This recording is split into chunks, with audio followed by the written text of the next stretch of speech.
You are watching the Exceptional Conservative Network. For more information, go to www.tecntv.com.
Hey, good day to you all. Welcome to Perman Associates. I'm your host, Randy Perm.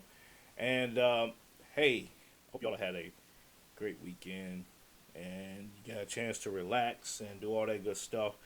But without further ado, because we're picking up on what's this? Part three of our series of Origins of Humanity. Excuse me.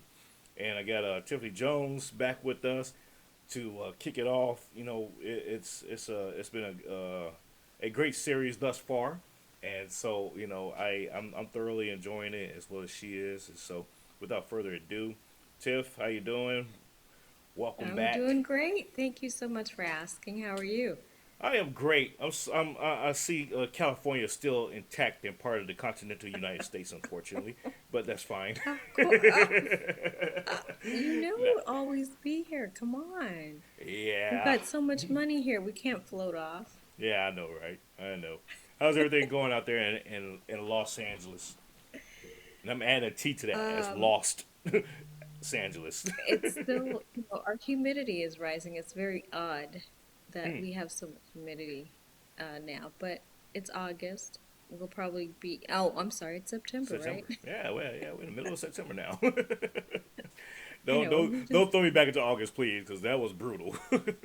yeah, August it in was Texas is brutal brutal. for, So yeah, no, yeah, we're in September and it's cooling down. Thank God. So yeah. that's good. That's But good. other than that, uh, there's so much political talk now and things going on and people being sentenced and people obviously after that being quiet. So Hmm. there's a lot going on politically over here too. That's good. That's good. Yeah, same with down here. You know the attorney general who was suspended, Ken Paxton. The what do you call it? The impeachment trial was last week, and so there's a lot of fallout behind that right now. Well, I would say it's like the introduction of the impeachment trial.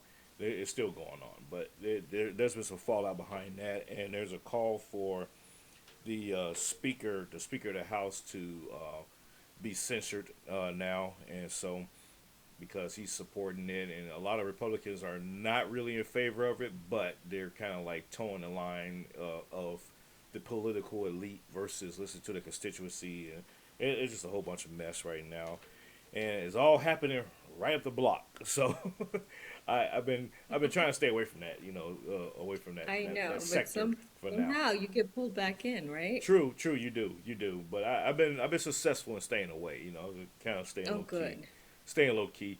And but I know come here in the next week or two, I'll probably end up getting into the fray of things just to I guess make my voice heard in its unique Oh, way. good. Well, you With should. Yeah, we'll see. We'll see what happens. But let's kick off with the first video, and Oh, yay.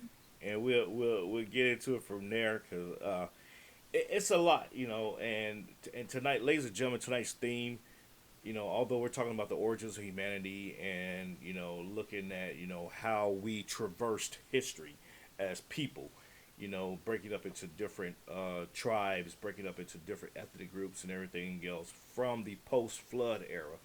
You know, tonight's focus is more towards tribalism and how the mentalities of society today has came to be based on things that have transpired centuries ago.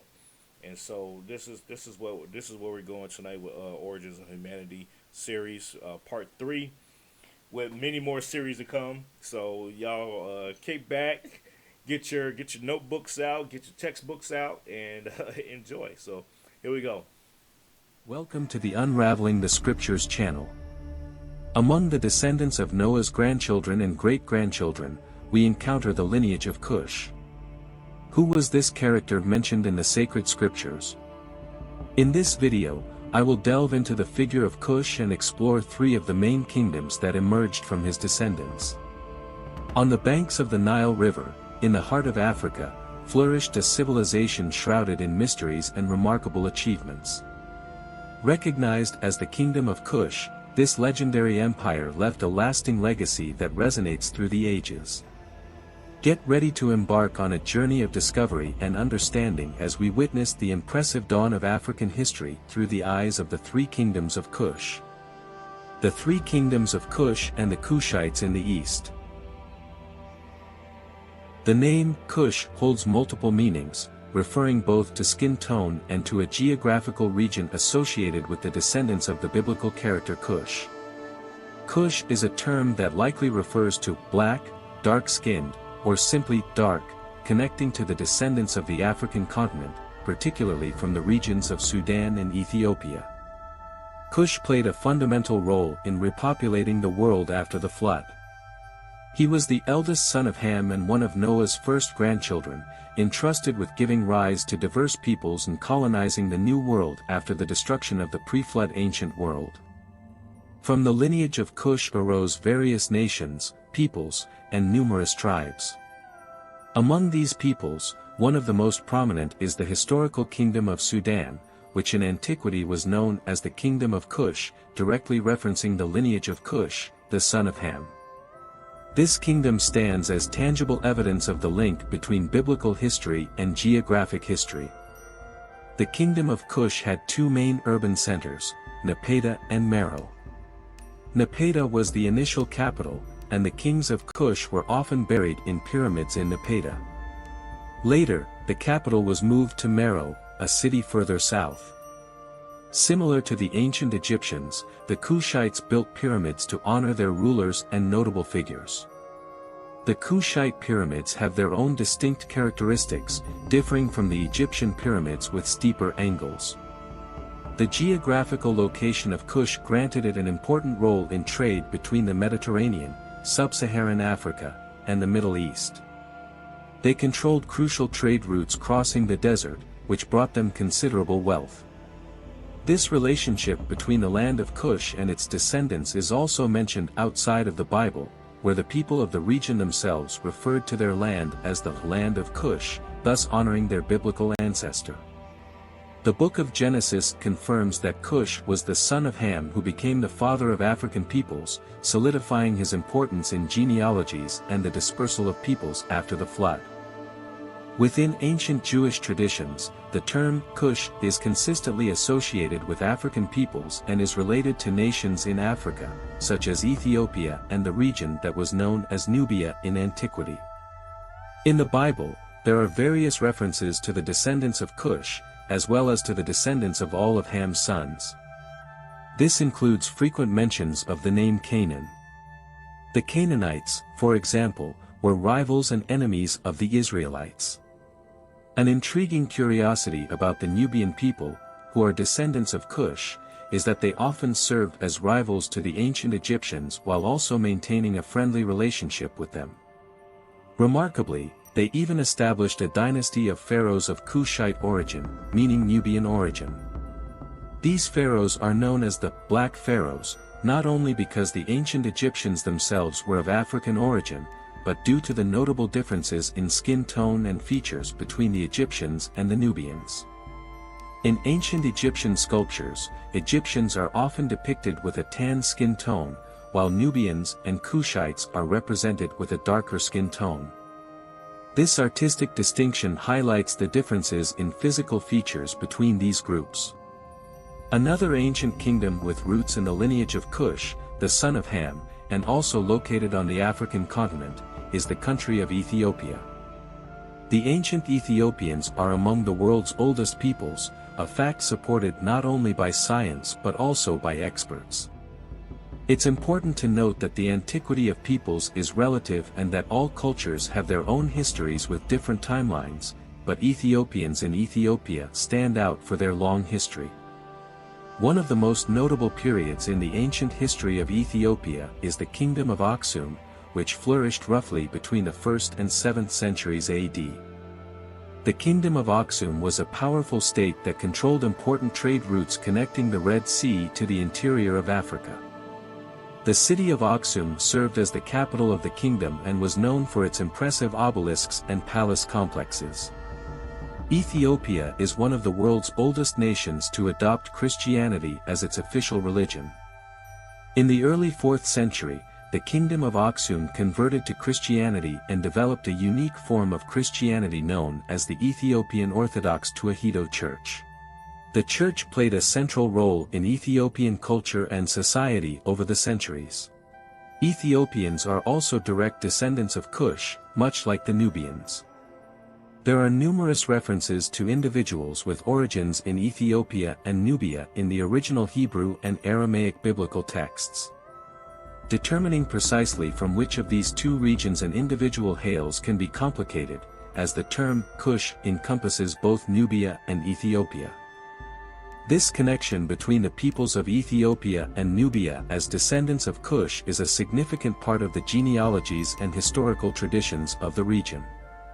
It highlights the importance of these ancient civilizations and their role in the history of Africa and humanity as a whole. Another historically significant people directly linked to the lineage of Kush are the Sumerians. The Sumerians were an ancient people who inhabited the region of Mesopotamia, situated between the Tigris and Euphrates rivers in what is now modern-day Iraq. They are considered one of the earliest complex civilizations in history, emerging around the 4th millennium BCE and playing a crucial role in the development of society, culture, and writing. The Sumerians organized themselves into independent city-states, such as Uruk, Lagash, and Nippur. Each city had its own government, legal system, and religious center. While they shared a common language and culture, these cities often came into conflict. The Sumerians are famous for developing cuneiform writing, one of the earliest known forms of writing in history. They used clay tablets to record information, from administrative records and contracts to literary and mythological works. The Sumerians indeed have their origins associated with Kush and should not be confused with the Akkadians, who are descendants of Shem, one of Noah's sons. The Sumerians, descendants of Kush, played a crucial role in human history. They even had a king who was a son of Kush. It's worth noting that the term Sumerian was not used by themselves to self-identify as a people. In their own language, they referred to themselves as Saggiga, which can be translated as black heads or black faces. This description referred to their Cushitic descent and highlighted the distinction of darker hair and skin compared to neighboring peoples with lighter shades. Some scholars of biblical studies suggest that Nimrod, a son of Cush, possibly was one of the early Sumerians in ancient Sumer. We have a video about this son of Cush who rebelled against God and was responsible for creating the Tower of Babel. The link to this video will be here in the description. The descendants of Cush, including the Sumerians, were not limited to Africa, they also inhabited regions of the East. While they may not have constituted the majority of the population, their presence and influence in these territories persisted over time, even up to the present day. A clear example of this is the Sudanese Arabs or Cushitic Arabs, who have a presence in the Middle East but trace their ancestry back to Nubia, located in Sudan and Ethiopia.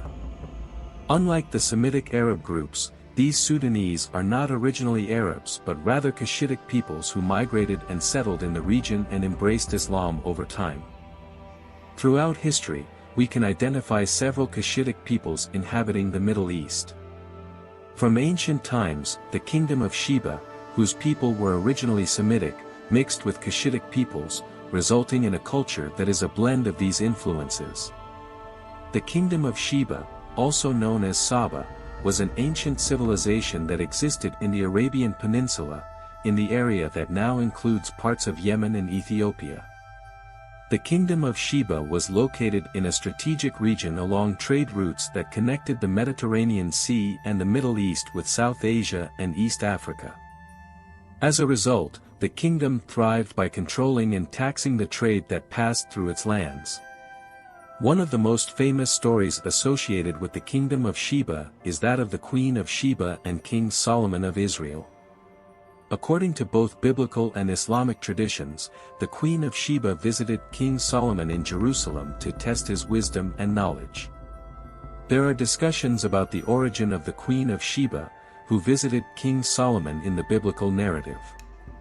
Her appearance and origin are debated, considering whether she was Semitic or Cushitic.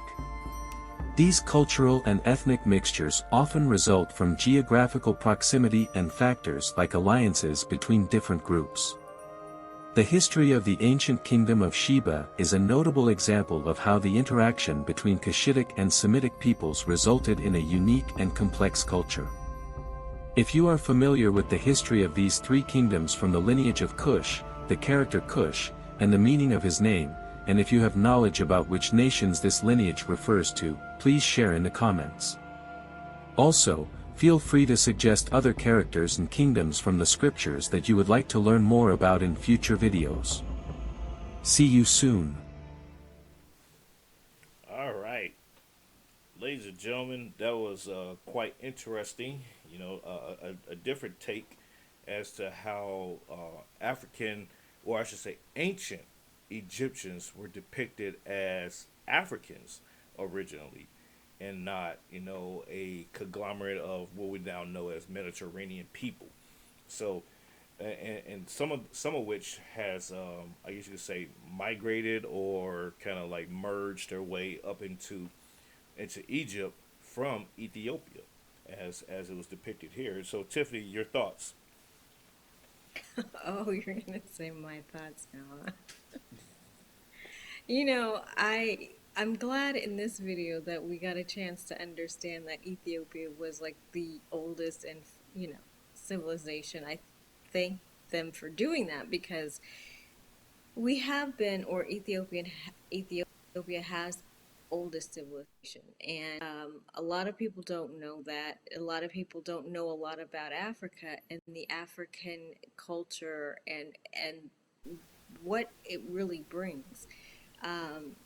We talk about slavery and we've talked about time before, and you know, slavery wasn't because there were poor people. If you look at those videos, you see some very nice Mm-hmm. places with great monumental buildings, Niles, and nice buildings. So they went to a place that was sophisticated where they could get the knowledge and intelligence to produce more food for for America, or to know how to produce or produce a large amount of food. There we go, large Mm-hmm. masses of food. So Yeah. it, you know, I think the truth should be told in a way that we can understand our roots, right? Yeah. You're taking it from the biblical perspective. I take it from a linguistic perspective, and then we'll come together. And then Mm-hmm. there's also the scientific and geographical perspectives. But I think ultimately it's very, very it it empowers you when you know who you are and where you came from. And Exactly. Yeah. there's that gentleman that does Lewis Henry Gates, I think it is, Mm-hmm. Mm-hmm. who does the ancestry of celebrities and many people. And a lot of times you'll find it going all the way back to Africa, the lineage. And Yeah. so, um, I'm just appreciative that we're doing the series and really kind of bringing some insight as to our co how we are bridging the gap between America and Africa. Yeah. So, Yes, absolutely, and you're right. Yes, Henry Louis Gates, he has another book out, and I encourage readers to check it out. It's called Stony Road, and and him and there's some other notable genealogists out there. I can't recall some of their names right now, but another one is he wrote the book *Sapiens*.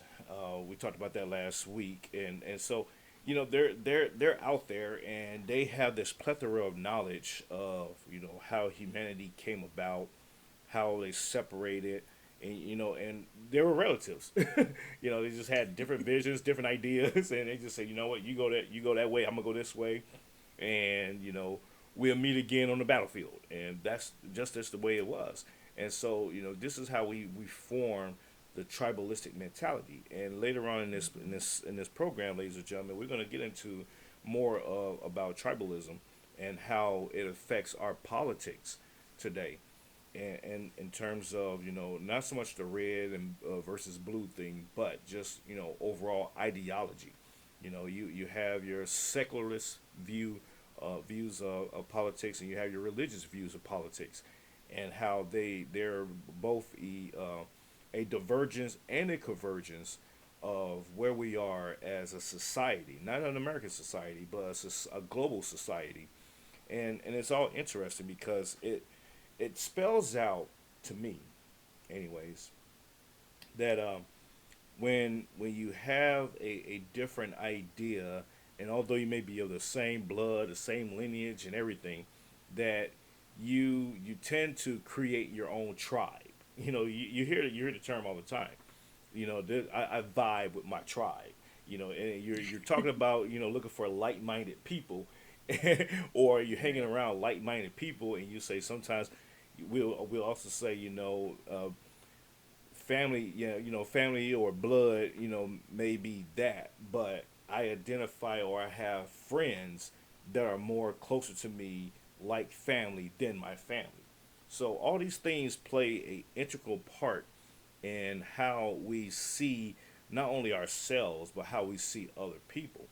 And when you transcend time, we're looking at how just because you're black, just because you're white, Asian, Native American, Pacific Islander, Russian, you tend to gravitate towards those other people because you have like-minded mentality, or intentions, or ideas, versus those of your own family or those of your own skin color. The other right. saying that's out there, all skin folk ain't kinfolk. All these things are they're the minutia in it all is saying that just because we come from the same place don't mean that we are the same people. And it speaks volumes to that. And this series here, we're getting into that, ladies and gentlemen. And Tiffany, she's from one. Well, I ain't gonna say she's from one side of the globe, but for the sake of argument, her lineage is from one side of the globe. From Ethiopia, from Africa. So she has a different perspective and a different understanding than myself, who is born, bred, and raised here in the United States, and that's all I ever known was the United States. And even traveling abroad and everything else, you still maintain the perspective of this is my home, this is what I know, these are the people that I know. And I got a lot of African friends, and I'm sure you do too, Tiffany. And we don't see eye to eye on a lot of things. There's some things we have some commonalities on, sure, but it's just like, yeah. And it goes back to that video from 2 weeks ago, where the guy who says, we're not the same people. we we Right. may, have some similarities, but at the end of the day, there are some distinct differences as to why we are different. And so, and that's, to that point. Yeah, there are some distinct differences, and culturally we um, are different. But then, like you said, there's some core values, there's Hmm. some common denominators between us, and definitely, I would agree, tribal. Yeah, yeah, it is tribal, and I think when we really peel back the onion on it all, and we say, okay, why do we have these tribalistic mentalities? Well, you got to look at, it kind of boils down to survival. You know, when you are pressing or you're advocating an issue, you're trying to make that issue survive because somebody else has a competing issue that they're trying to make theirs survive. And so it kind of ties back to everything. Politics, in politics, it's about survival. Am I going to win re-election? Am I going to get these points across to win enough votes to become law or to get the funding or whatever the case may be with that? So it's all about survival, and you find like-minded people to sway to your side for the benefit of survival, and But that's what here's it. a question. Mm-hmm. Where'd this all come from? This competitive behavior, this I've got to survive, I've got to fight to do this. And we find this in our culture all the time. Yeah. And it's not that I'm having difficulty with it, don't get me wrong. It's just that everything we do in this society, and especially United States, it's always about survival. I have to fight to do this, I have to fight to do Mm-hmm. that. And life just it doesn't mean that it has to be that way all the time. And True. you know, I mean, politics is fierce. It is a fierce Mm-hmm. game. I mean, Yeah. like I said, I was a candidate in 2020 for a special election, and the stuff that I experienced, I don't even know if anybody could have done it because I actually knew some of the people that were coming against me. So it made my enemies kind of like, okay, can we just talk about this? Yeah. It, My it, enemies were still my friends, but at the same time, it's just a it becomes brutal, cutthroat. Yeah. brutal environment. It becomes brutal. It becomes cutthroat, backstabbing. Gunshot to the face. It becomes all of that because it became it's a intrinsic nature, or an intrinsic what's the word I'm looking for? An intrinsic part of us. It's just embedded in our DNA that we have to apply survival to everything that we do. And I always tell people, I'm like, so, politics. Don't think of politics as one person or one party arguing about something stupid. No, politics applies to everything we do in life. From the moment you wake up in the morning to the time you go to bed at night, everything you do within that range has something political, some kind of political implication to it, and or some kind of religious or some kind of secular implication to it that you have to execute, and it's all in the name of survival. You have to get up and feed yourself breakfast, and in order for you to go feed yourself breakfast, you have to go work. In order for you to go work, you have to network and politic your way into a company or a business of some sort to make money. And in order to make that money, you have to do things that you don't want to do and bite that bullet, compromise, shut up, go on to the grocery Right, but store. see, And so right, it's everything is political, in that yeah, regard, and it's all in the name of survival. And that's how I have to yeah, I think explain it's it. Mm-hmm. right, and I think it's due to the introduction of money and the coin. Without that, civilization survived on bartering. There was no Bartering, coin per yes. se. So it made it a competition. It made it harder to do the things that you naturally did and had conversation with people and exchanges. Mm-hmm. So when did that ever take place? I know when it took place. I'm just asking a question. Yeah, yeah, no, you're right. And when you go back and you look at, and ladies and gentlemen, another, I guess you'd say, literary reference here is, you look at Plato's Republic, the Republic, and how he defines the bartering system and how the philosopher kings should be in charge of everything and delegate or choose who will manage what, and how the workers or the soldiers will collect these items and everything else, and those who are less fortunate, feeble-minded, and everything else, who can't take care of themselves, in other words, how they will be, kind of basically given the scraps, and to figure it out. And so this translates over the centuries into the Marxist framework of how you got the proletariats and the bourgeoisie, and how that relationship works. And so the bartering system, it transcended, and it didn't change, it didn't go away. It just transcended to Right. another form of currency. And so we Hmm. still barter because the dollar, or our monetary system today, is the bartering system. It's why it's broken down into denominations, and Hmm. it's placed a value on what it is that we're trying to ascertain. So that's where it is, and it goes back to survival. It's like, okay, hey, you want this apple, but you're trying to give me a piece of lint. I can't do anything with that lint. I'm sorry, I can't eat that. I can't.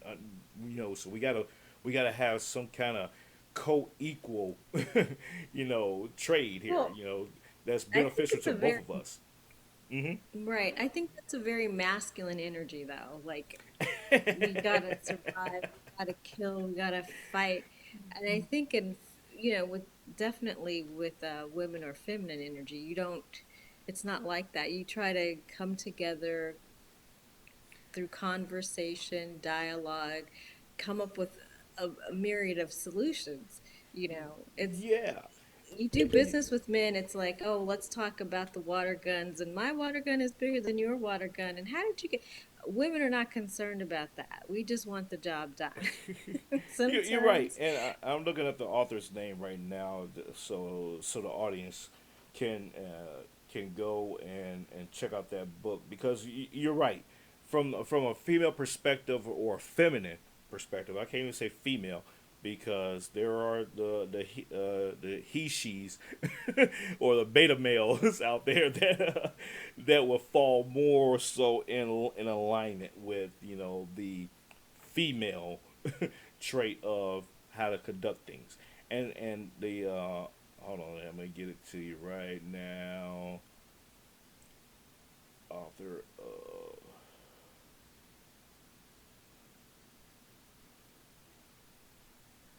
and don't get me wrong, we need both energies. Yeah, and There I'm we a, need the masculine energy to be assertive and aggressive mm-hmm. when we need to. Absolutely. Yeah, no doubt. And Yuval Noah Harari, and ladies and gentlemen, that's Harari. Yuval excuse me, Yuval Noah, common spelling, Harari. In *Sapiens: A Brief History of Humankind*, he talks about hunters and gatherers, and he actually distinguishes. The hunters were more so the men, that went out and they killed the animals, cut them up and everything else, and brought them back, and they had their feasts with the families and everything else. And then the females, they were more relegated to the role of being the gatherers. It didn't require being blood drenched and utilizing specialized tools and weaponry to capture their prey. So they went out and got the fruits, the vegetables, and everything else. They bartered and traded with each other. Hey, you got more potatoes than I got tomatoes. Let's trade. Let's give each other a balance so our families can have a balanced meal. That is what went on. And so when we look at the hunter gather system, and the dynamics there, it goes back to how they implemented a way to survive. They had their roles. They understood that not everybody can do what I do. Not everybody, or I can't do what this group of people could do. So we need to come together and figure it out and say, okay, hey, you're good at this, I'm good at that. let's balance each other out. Let's help each other out, and so we can survive and live to fight another day. And then when something comes about where we have a disagreement, I'll see you on the battlefield. And that's where we're at in society, and it's how it's always been throughout humanity. You see animals today, Animals they are smarter than human beings, I think, yeah, they are. I was gonna say, you see animals and to you some watch their degree. ecosystem and how they do things. They're very complex animals, or very complex beings that understand survival. And they're not running around. There's some animals are both hunters and gatherers. Then you have some that are just distinctly hunters, and then you have some that are distinctly gatherers. And they have this balanced ecosystem to where they understand that their roles contribute to the other survival and vice versa. And this is where the human dynamic comes into play, where we haven't quite figured that out exactly. In some regards we have, but in a larger aspect of things we haven't, because we're still having wars and trying to kill each other and trying to screw each other over. At the end of the day, we got to go back to that same group of people to get the things that we need to survive. So, Oh, absolutely. And I just want to make mention that because in ancient Egypt, the women not were not only gatherers, but they were business women. They were the ones hmm that were conducting business and, yeah, like you said, bartering. I have potatoes and you have tomatoes, see what we can do hmm to make it balanced. So, not, we read a lot about what is said and what we know. There's so many resources out there, and I encourage everybody to do research and get their base of knowledge. um, Very, very important.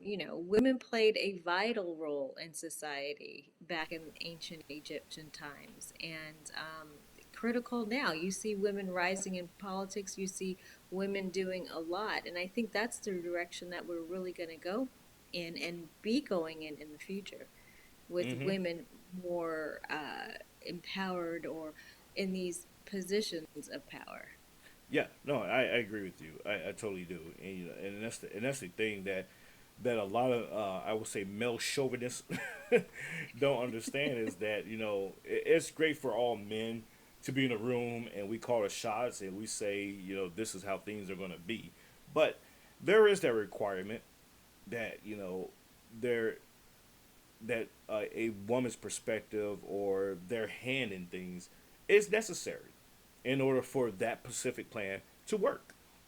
And so I think over time, as we saw how the suffrage movement went, in the late 1800s, early 1920s, through the early 1920s, how that formidable movement played an integral part in men accepting women and their perspective on things. Because at the end of the day, Hmm.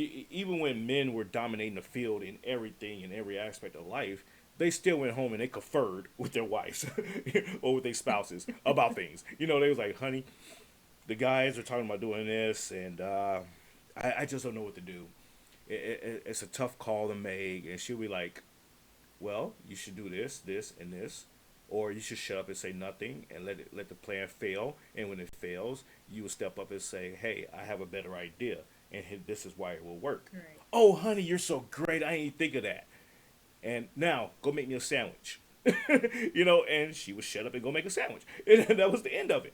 And so we fail to recognize that women have been a formidable role in the design, the creation, I would say the design, the creation, and the establishment of humanity itself from the test of time.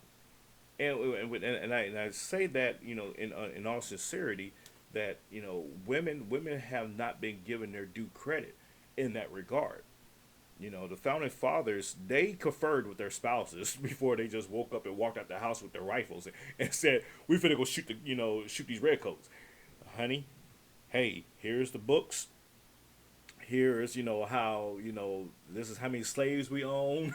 This is how we plant the crops. This is where they go to when they're done. All these things go. This is how things happen around here. So in the event that I up and die today, you can still survive. And she nodded her head, and it's okay for you to remarry and let that next person know how everything It's worked. okay. And that's what it was. And so, anyways, next It's video. okay. I love that. It's okay for you to be It's married. okay to move on. I'm gonna be dead and gone, so I won't know. It's okay to move on. But here's the next video. This one's a I ain't gonna say shorter, but it kind of is a little bit more salient to the point of where things are with humanity. Here we go. Welcome to Fun Facts of Mythology channel. Europe is a vast continent, full of people. Ever wondered about the biblical origin of these European peoples? All European peoples have their own origin, and if you are curious about this, know that there is interesting genealogical information. Discover right now the origin of the white peoples, the European peoples according to the sacred scriptures. With that said, enjoy another video from our series, The Origin of Peoples According to the Bible.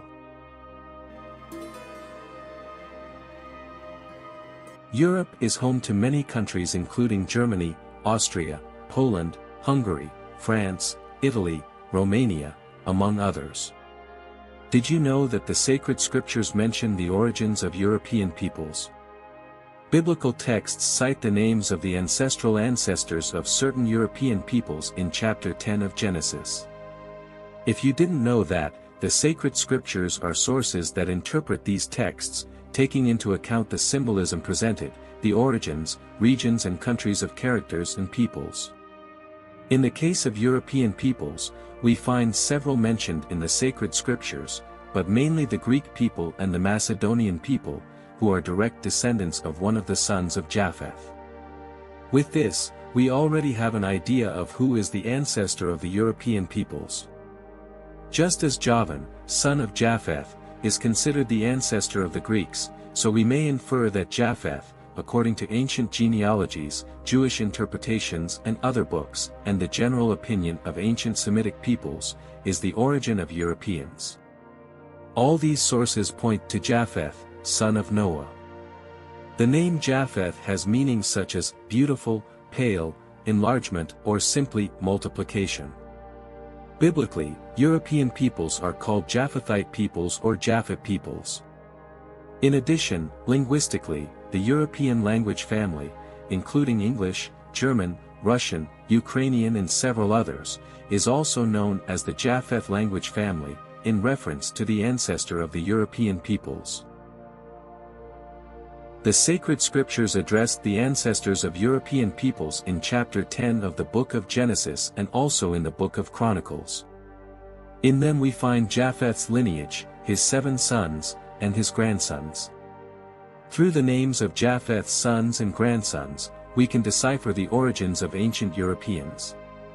In antiquity, the Israelites themselves called the European peoples Japhets as well as Javanites, referring specifically to the region of Greece as Javanites or simply sons of Javan. In the book of Genesis, we find the names of each of these children. From now on, I will be mentioning the name of each one of them to all of you. These were the descendants of Japheth, Magog, Madai, Javan, Tubal, Meshech and Tiras. And these were the sons of Gomer, Ashkenaz, Rip-Hait, and Togarmah. These were the sons of Javan, Elisha, Tarshish, Kittim, and Dodanim. The biblical identification of Ashkenaz as an ancestor of the Germanic peoples is a curious and interesting description, still present among Jews to this day. Ashkenazi Jews refer to regions, including Germany and other Germanic regions, as Ashkenazic, because of the ancestor of the Germanic peoples, who, according to the ancient and biblical Jewish view, is Ashkenazic, who gave rise to the Germanic people, including the Germans themselves. In addition to Ashkenaz, there is also the biblical character called Rip-Hait. According to ancient interpretations and consensus of the Irish themselves, who are direct descendants of the Celtic peoples, they concluded that Rip-Hait is the biblical ancestor of the Celtic peoples. Rip-Hait, son of Gomer and grandson of Japheth, is the ancestor of the Celtic peoples, also known as Celts. Celtic tribes scattered across Europe are direct descendants of Rip-Hat, son of Gomer and grandson of Japheth.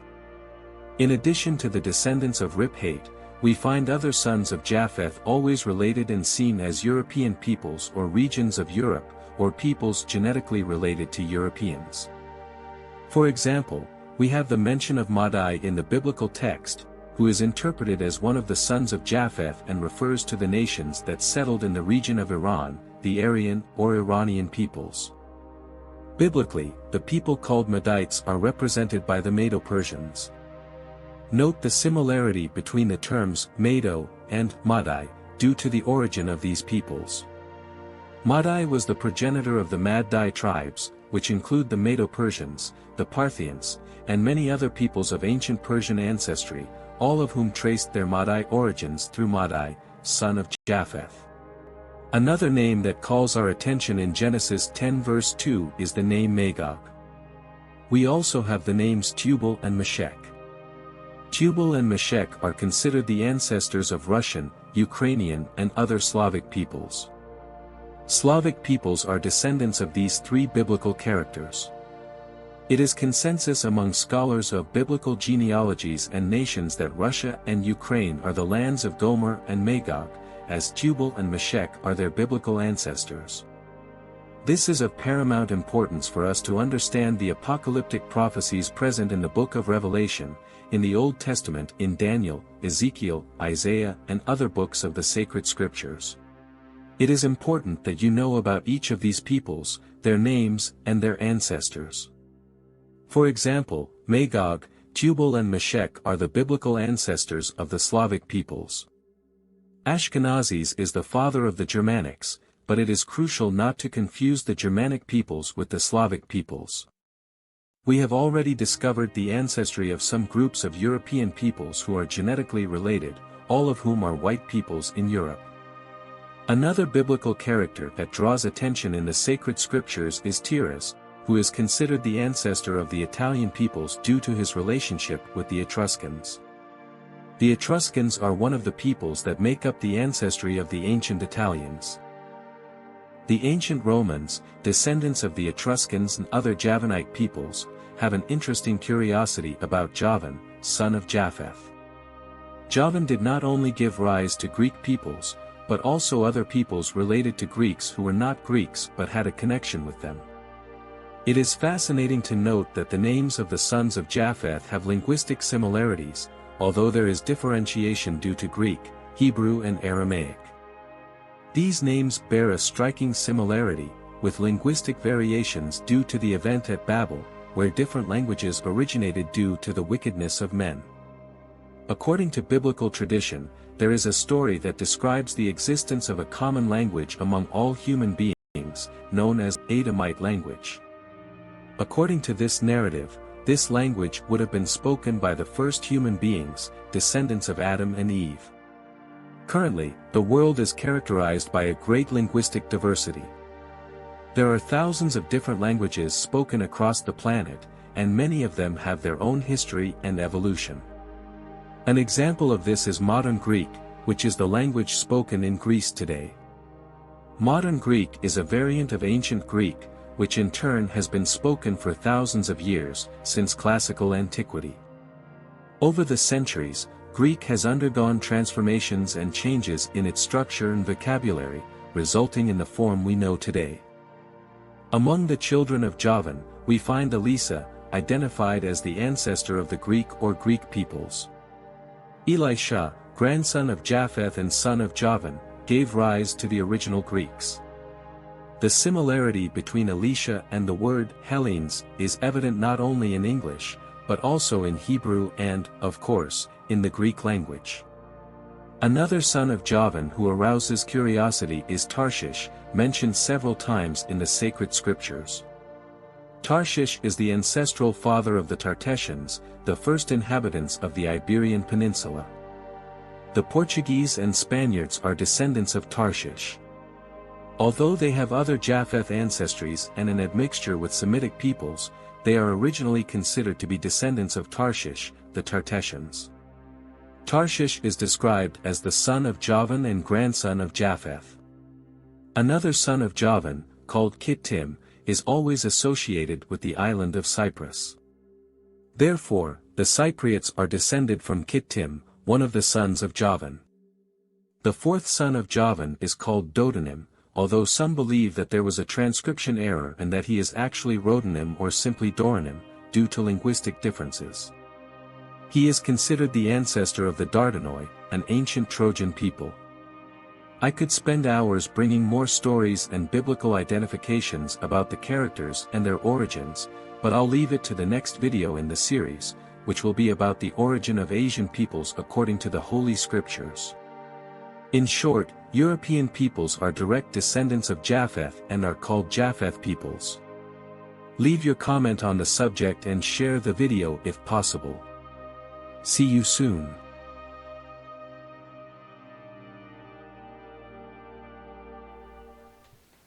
All right. So, ladies and gentlemen, just so you understand where we were going with this tonight, or I should say today, but we're laying down a foundation. We're transitioning from talking about the origins of black people and everything else, and we're now moving into the quote unquote white people. Now, I say quote unquote white people because it's a descriptor based on the skin color. And so we're gonna get more into that later on. But linguistically speaking, and this is Tiffany's area of expertise, but I will lay the foundation that linguistically speaking, as far as languages go, the base language with most European languages is Latin, and same with the English.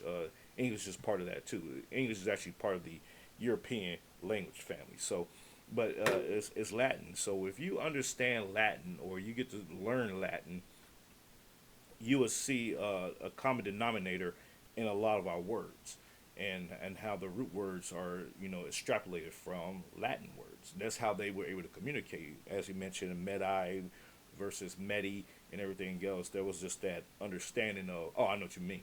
The same thing with Spanish and Italian. If you know Spanish, you can speak Italian. Tiffany, take it away. Well, I'll just say I know we're short here on Yeah, time yeah, because I know when time approaches, but I will say that the original language, which is Amharic and Tigrinya, uh, as Ethiopians are the original civilization. Everything stems from that. So when we broke down the language, we Spanish is common or close to the Amharic language, and then as civilizations began to grow, so did the language. So and that's like a whole nother like history lesson on language, but it when you look at the language you understand hmm how words are made, where they derive, and what their true meaning is. And sometimes that saying lost in translation, that's a very true statement, because hmm if hmm someone didn't want to convert from the original language or wanted to add something different, they did when they wrote language. yeah. So, you take it from the hieroglyphics, and if there was something that you couldn't pronounce, you just kind of made up something, which most In its people did place, yeah. in cultures. Like, because I get it, American Tigrinya, it's a very complicated language. So, yes, you can put your own spin, so to speak, on it. So, um, and very important, I said, to where the original language came from and then how it spun out into different cultures. Yeah. And like I said, Spanish being close um, to our language and others. But it's interesting too because there's some books that we wrote about language as from the origin, which is a mark, hmm to Latin, German, all of it. Yeah. So Yeah. True. there's a whole intense study. But I'll at one point I think I'll tackle it. Maybe not on this show, but I'm going to do something else where we can learn more about that because it's very interesting. Yeah, It's it a lot is. of It information. is no doubt, and we are out of time, so the next segment we'll have to wait until next week, and we'll couple of that in there, and I think it'll be a good segue anyway. So, but I thank you for being here again, and Thank you. this is a very enlightening, not only for me, but I'm sure for a lot of the listeners to understand how we all are connected, but we diverged at some point throughout history for various reasons and what have you. So it's good stuff to re-explore. But I will catch you next week. Be safe Yes, out thank you there. so much. Yeah, absolutely. Enjoy. Yep, you too. Enjoy. Take care. Enjoy. Bye bye. Bye bye. Ladies and gentlemen, we are out of time as always, and we always, run out of time when we're trying to get into the thick of things. So I don't know, man. I gotta find a way to like condense my conversation, my talking, because I get passionate about this and want to keep running my mouth. But anywho, we'll catch you all next week. Be safe out there, and God bless you all. Have a great weekend. You are watching the Exceptional Conservative Network. For more information, go to www.tecntv.com.